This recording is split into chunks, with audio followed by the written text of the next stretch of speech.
from the Israel-Hamas war surpassed 44,000. 7-year-old Hamza Hassan, 5-year-old Abdelaziz, and 4-year-old Layla were among 9 killed by Israeli airstrike on Wednesday. The strike hit a tent camp sheltering displaced people, killing another child and a woman. The children had been playing outside their tent and buying goods when the strike occurred. Their parents, devastated by the loss, called on the international community to stop killing of the children. Health officials in Gaza has reported that the death toll from the ongoing 13-month-long conflict has now exceeded 44,000. امبارح يوم الطفل العالمي. الأولاد ماتوا في يوم الطفل العالمي. سابوا لنا الذكريات. امبارح وصلوا الشهداء 44,000. 44,000.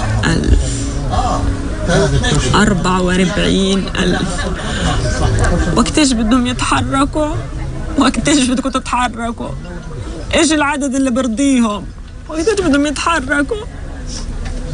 100,000 200,000. يا رب اجبر على قلوبنا يا رب وصبرنا يا رب وثبتنا يا رب. عبد استشهد هان وليلى هان هي دمهم هان. عبد العزيز استشهد هان على الكرسي. عبد العزيز 3 أولاد راحوا. صار عدد 44,000. كمل 44,000. ولمتى مسلسل قتل الأطفال؟ لمتى؟ لما بيدوا باقي الأطفال. All right, we leave the Middle East now and take you over to the UK, where Indonesian President Prabowo Subianto is at the tail end of his 16-day-long 5-country journey, and he met with British PM Keir Starmer at Downing Street on Thursday at 12:30 local time. Now, this meeting followed Prabowo Subianto's visit to King Charles III at Buckingham Palace. The two leaders marked 75 years of UK and Indonesia relations and discussed economic growth, trade, and defense cooperation. They agreed to launch a new strategic partnership in 2025 and enhance collaboration on security. And in a joint statement, they pledged to make the next 75 years more prosperous, secure, and sustainable for all our peoples. Now, adding on to what you said there, Paul. Now, in addition, the president also the visits highlight the strength and cooperation of maritime affairs, including a signature of an MOU, as well as a partnership to strengthen Bakamla's maritime surveillance and intelligence systems. Now, this is done to enhance Indonesia's maritime safety and environmental protection, as well as security. Now, adding on to that, a partnership is also strengthened in UK support to establishment of consortia to deliver an Indonesian's ambition to bolster fishing vessel vehicles, shipbuilding, and sustainable fishing, supported by Babcock as well as wider UK industry. Now, on top of that, you see that a lot of the emphasis was on maritime affairs. It also has an agreement to the Blue Planet Fund country plan. This is done to set a joint approach to protect and sustainably manage the vast natural wealth of Indonesia's oceans, as well as livelihoods and communities, as well as to promote the development of Indonesia's blue economy. I think we had a guest not long here. We're talking about, the impacts of blue economy and really how Indonesia can use that for our future gains. And I think this is an awesome collaboration for them to have, really. Indeed, of course. And in addition to that, further progress was also made on health and also education. A new MOU was agreed between the UK's Department of Health and Social Care and Indonesia's Ministry of Health, which will promote collaboration in healthcare services, disease prevention and control, clinical research and innovation, also health workforce development. All right. Yes, it's 75 years of collaboration, and I feel like it's continue and developing, growing. It's going to be more than 75 years. Now, outside of the signing of the MOUs and the issues that were addressed, the president also chaired a roundtable with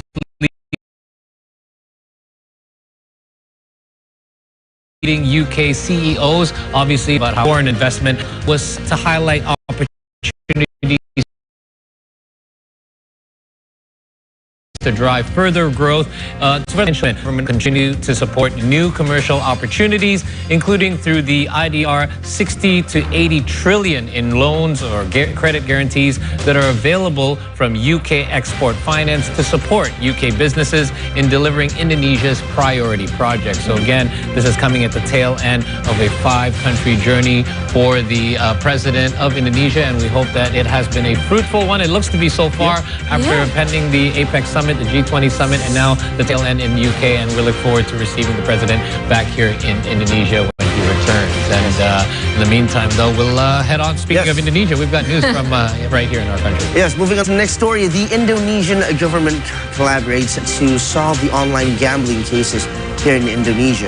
Now, through special desk in handling, online gambling eradication desk, and cybersecurity, as well as data protection desk, the government held a press conference on Thursday at the Ministry of Communication and Digital Building in Jakarta.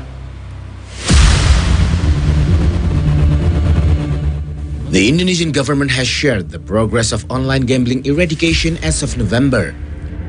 Officials reported that the shutdown of 380,000 gambling accounts with 619 cases have been uncovered.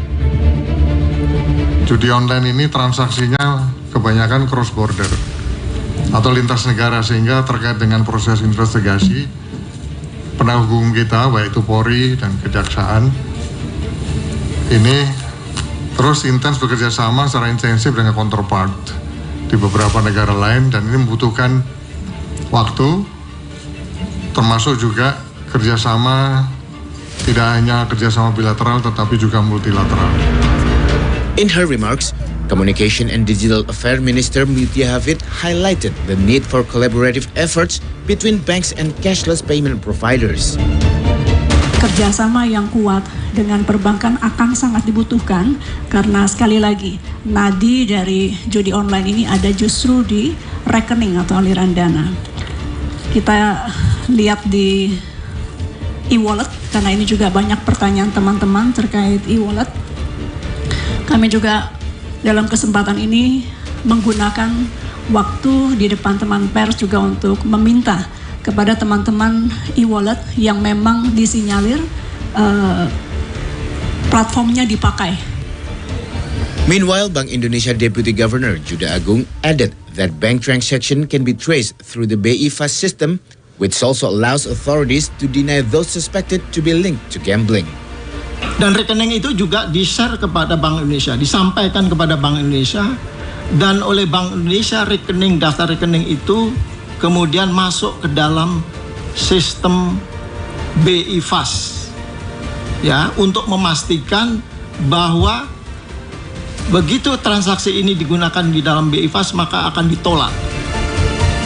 The ongoing operation has led to the seizure of 77 billion rupiah in gambling money. The government has also continued to outreach to educate the public on the risk of gambling.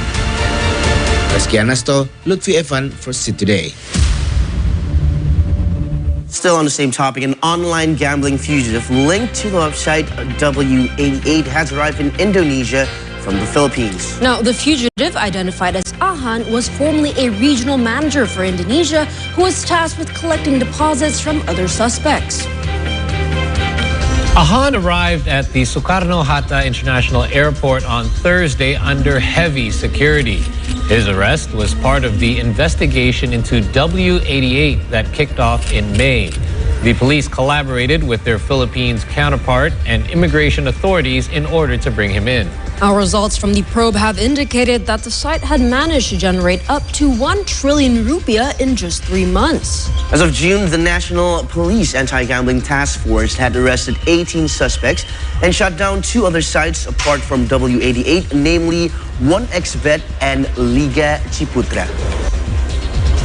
Sebelumnya, Direktorat Cyber Polri telah mengungkap website perjudian online atau W88 pada bulan Mei, di mana kami telah mengamankan 7 tersangka yang saat ini proses penyidikan sudah sampai di sidang pengadilan di Pengadilan Negeri Batam. Dari hasil pemeriksaan, kami telah menetapkan tersangka dan DPO kita monitor ada di Filipina. Website W88 ini perputaran uangnya selama 3 bulan pada saat kita melakukan pengungkapan kasus 1 triliun rupiah. Alrighty, folks, we're up for a first short break, but don't go anywhere because we still have news from around Indonesia. When we come back, keep it up with us only on the C Morning Show.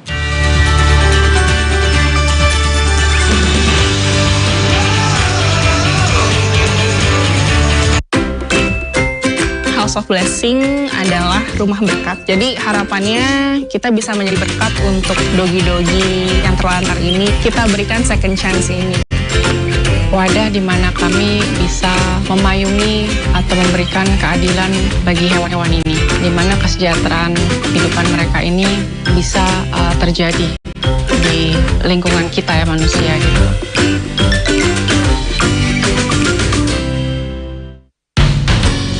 Solar ini dari Indonesia, khususnya dari Sulawesi Selatan dan Tenggara, terus dari Maluku sampai ke Raja Ampat, Papua.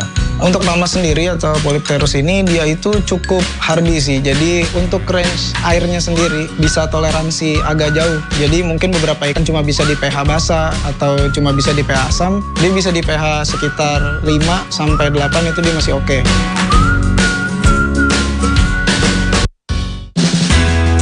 It's a tale of two bits. Yeah, how you feel, mate? I really want to see when I find a heartbeat on the little kids. 1, 2, 3. Come on, me, good girl. Good girl. He's quite bad, isn't he? Yeah, you can hear him. Yeah, you can hear him now. Jeez. We're going to look after her and try and make her all better. Hi, Mummy. Great, that's a lot better. Happy with that.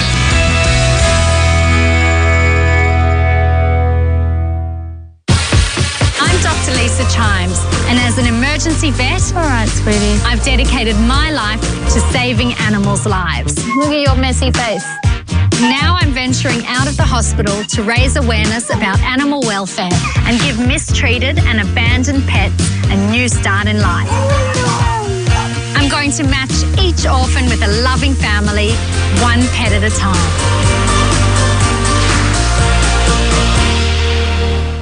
Tren banget orang-orang pada latihan ngikutin body fit by Bagus. Wah, keren. Makanya Mas Bagus ini ya terkenal sebagai instruktur senam yang bisa menurunkan berat badan yang sangat banyak meskipun hanya dalam waktu 1 minggu. 1, 2, 3, tekuk, lututnya tekuk. Iya. Kita akan kocok perutnya. Hah? Iya. Dari 256 dan sampai turun di 239. As the host of this year's summit, President of Brazil, President Luiz Inácio Lula da Silva, closed the Group of 20 or G20 summit on Tuesday and handed over the presidency to South Africa.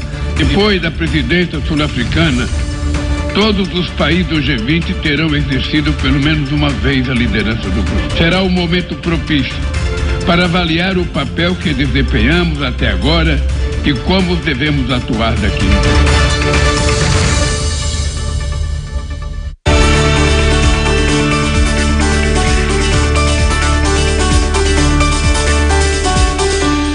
Hey folks, welcome back. You're still with us here on the C Morning Show. We've got more updates out of Indonesia in this segment, beginning with our first story where Indonesian Coast Guard Bakamla has found the missing MV Lena in the North Natuna Sea. The vessel had been missing for a week after a technical failure. The rescue operation commenced on Thursday with Coast Guard ship KN Pulau Dana combing the last known location of the vessel. Navy warship KRI Ciptadi also lent their support.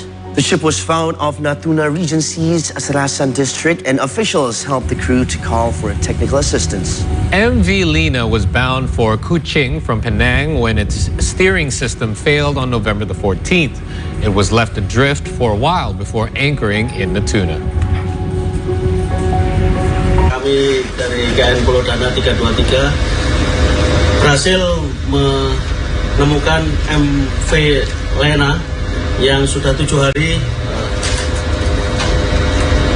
hilang kontak. Kita sudah datang selama 7 hari, selalu menunggu, selalu siap-siap mengecek KAS dengan selalu standby radio, tak ada panggilan, tak ada apa. Jadi alhamdulillah hari ini, bukan hari ini lah, dari semalam sudah dapat kontak dengan daratan. Jadi sudah bersenang hatilah. Now, you guys may not be aware, but yesterday was National Fisheries Day, and the Ambon Fishing Port authorities gave out free fish-based free lunches to mark the special occasion yesterday. Exactly. Now, on the same day, the Maritime Affairs and Fishery Ministry also distributed free meals and organized eye exams across the country. It's mainly targeting students, expecting women and toddlers. The drive was held in cooperation with Minto Harjo Navy Hospital and small enterprises in Greater Jakarta. Hundreds of students from Greater Jakarta gathered at the Maritime Affairs and Fisheries Ministry's office on Thursday as it marked Fisheries Day with free meal donations and eye exams across Indonesia. Held in 29 provinces, the drive targeted 190,000 students expecting and nursing women and toddlers. This year's Fisheries Day was focused mainly on using local fish catch in President Prabowo Subianto's free